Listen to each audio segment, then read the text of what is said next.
प्यारी कृष्ण बलभद्र भैया कंस के दोनों तरफ खड़े हो गए। कंस से कहते याद करो मामा उस दिन को। आज कंस सोच में पड़ गया, अब क्या करूं, कहां जाऊं, क्या करूं। उठ के खड़ा होके भागना चाहा, कन्हैया ने जोर से गर्जना किया। बलभद्र भैया ने हुंकार भरी, कंस फिर ही आसन पे बैठ गए। हुंकार में डट गए। कृष्ण भगवान ने उसके बाल पकड़ लिए और बाल पकड़ के धीरे से घसीट के नीचे उतार लिया, उतार के धरती पर पटक दिया और सीने पे सवार होकर बैठ गए। बोले मामा मेरी माँ को तूने केस पकड़ के ही रथ से नीचे उतारा था ना, तो काल से बचना चाहता था। भगवान मानो मूर्तमान काल बन के इसके वक्षस्थल पर सवार हैं। उस मुके से थपड़े से मार मार के उस कंस का प्राण पखेरु उड़ा दिया। बोलो कृष्ण कन्हैया की। हाँ भैया पटक दो फिर चले वहां को। कंस का उद्धार हो गया। सब मथुरावासी प्रसन्नचित हो गए, भगवान का जय जयकार करने लगे, जय घोष करने लगे, भगवान का यश गाने लगे, नाम गाने लगे। प्यारे भगवान ने जाकर के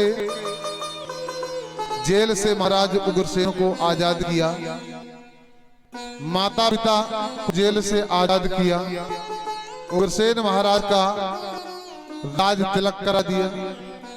राजा पुनः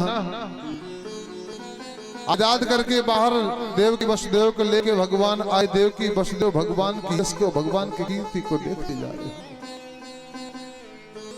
लेकिन जब भगवान प्रेम से देव की मैया को मां कह के गोदी में बैठे ना,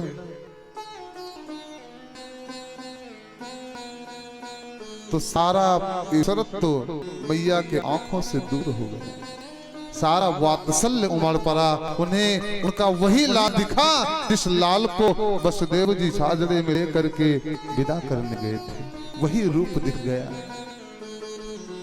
कन्हैया मैया से कहते मैया मुझे सेवा करने का अवसर दो, क्योंकि वो पुत्र, वो इंसान सूखी लकड़ी के समान होता है, जीवित होते हुए मनुष्य होते हुए भी पशु के समान होता है, जो अपने जीवन में अपने माता पिता की सेवा नहीं करता है।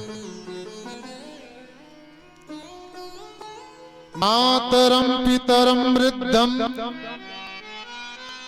भार्यां साध्वी सुतम शिशुम गुरु प्रप्रपल्ल च कल्पो विभ्रच वसने मृतः। भागवत भगवान कहता है, सुखदेव कहते हैं मातरम पितरम वृद्धम, माता पिता और वृद्ध, भार्याम अपनी पत्नी, साध्वी सुतम शिशुम बहन पुत्र, छोटे बच्चे जिनके द्वारा इनको कष्ट मिलता है। गुरुम विप्रवंश कल्पो, संत गुरु ब्राह्मण इनको कष्ट होता है ना, वो मृत के समान होते हैं, लाश के समान होते हैं। विभ्रच बसने मृता, इसलिए कन्हैया कहते बाबा अपने इस सेवा से वंचित करके मुझे उस जीव के समान ना बना दो जो संसार में जीवित होते हुए मृत के समान है, माता पिता की सेवा से वंचित है। प्रेम से पिताजी की सेवा में प्यारी कन्हैया लगे। धीरे धीरे समय बीतता गया। कंस को जब कन्हैया ने मार दिया तो कंस की जो पत्नी है अस्ति और प्राप्ति, वो पिता के घर गई और पिता से अपने वैधव्य का कारण भगवान कृष्ण को बताया, कन्हैया को बताया। जरासंध ने आक्रमण कर दिया मथुरा पर। कृष्ण और बलभद्र भैया सेना लेकर के उससे लड़ने चले गए। कब बलराम जी से कन्हैया ने कहा, कन्हैया भैया सबको तो मार देना लेकिन जरासंध को नहीं मारना। क्यों? क्योंकि जरासंध को अगर मार दिया तो और कई दुष्टों को घूम घूम के मारना पड़ेगा। अगर जरासंध बच जाएगा तो ये दुष्टों को ले लेके आता रहेगा, हम सब निपटाते रहेंगे, कहीं जाना नहीं पड़ेगा, काम भी हो जाएगा निशाचर संहार का।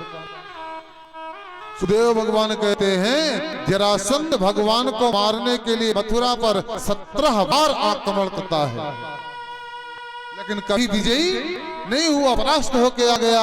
आज जरासंध बैठा है, ब्राह्मणों को बुलाया, कहा महाराज पत्रा देखो, ऐसा मुहूर्त बताओ कि हम जाएं और जीत के आए, ऐसा कृपा करो मुहूर्त बताओ। ब्राह्मण क्या करे, ब्राह्मण जानते हैं जीत तो पाएगा नहीं ये।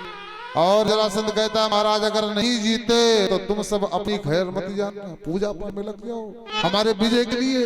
अब ब्राह्मण लोग यही पूजा कर रहे, पंडित जी लोग महाराज कन्हैया से विनती करते महाराज अब हम सबका प्राण आपके ही हाथ में है, या तो इनका महाराज निपटाए दी हो आप, या तो आगे आप जानो।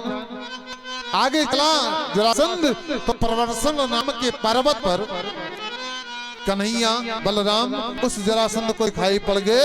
जरासंध ने पर्वत को घेर के आग लगा दिया।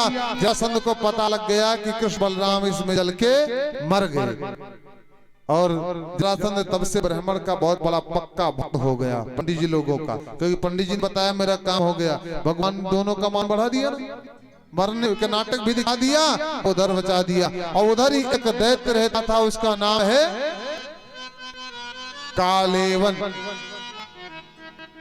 तो दोनों तरफ से आक्रमण होना हुआ था, तो भगवान ने रातों रात अपने विश्वकर्मा जी को आदेश दिया कि पता नहीं एक से मैं भिड़ने चला जाऊं, दूसरा मथुरा पे आक्रमण कर दे, इसलिए मथुरा की जैसी एक पावनपुरी समुद्र में निर्माण कर दो। मथुरा की जैसी पावनपुरी का निर्माण किया विश्वकर्मा जी ने। उस पुरी का नाम पड़ा द्वारिका।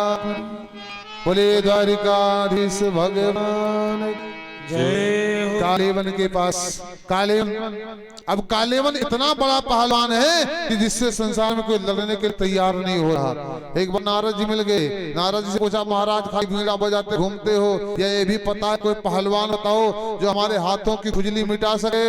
नारद बाबा ने कहा चले जाओ, एक मिलेगा पहलवान। कैसा है, कैसा पहलवान है? बोले काला काला है। बोले काला मत बताओ, नहीं तो सारे काले निपट जाएंगे।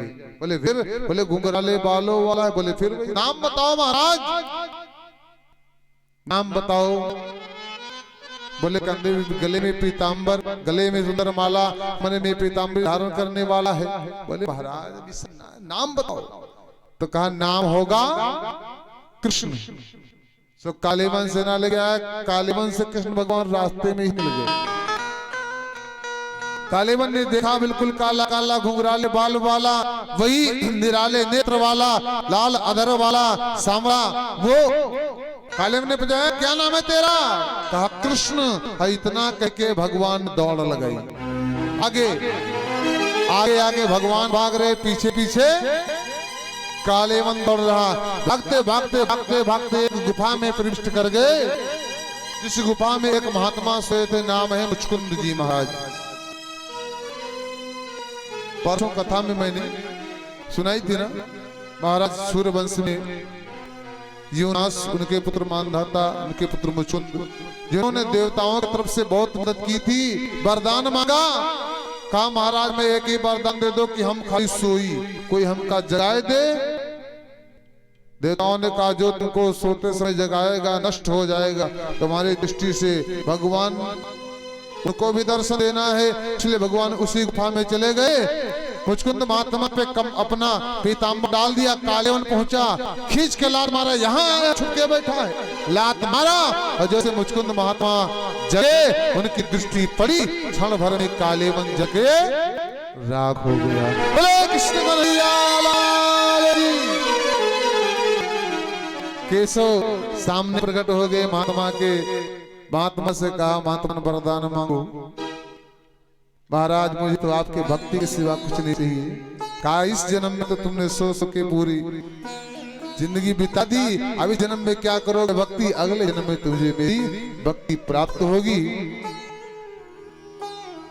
महात्मा जी भगवान का प्रेम से नाम गुणगान करते हुए आज की कथा को बस यही पे विश्राम, क्योंकि समय अपनी गति पे पहुंच गया है। हम ऐसो आधा पौन घंटा बढ़ाए दिए थे, लेकिन धन्य यहाँ भागवत श्रोता, कथा का टाइम है 10 बजे, 11-12 बज जाता, लेकिन तब तक लोग बैठे रहते हैं।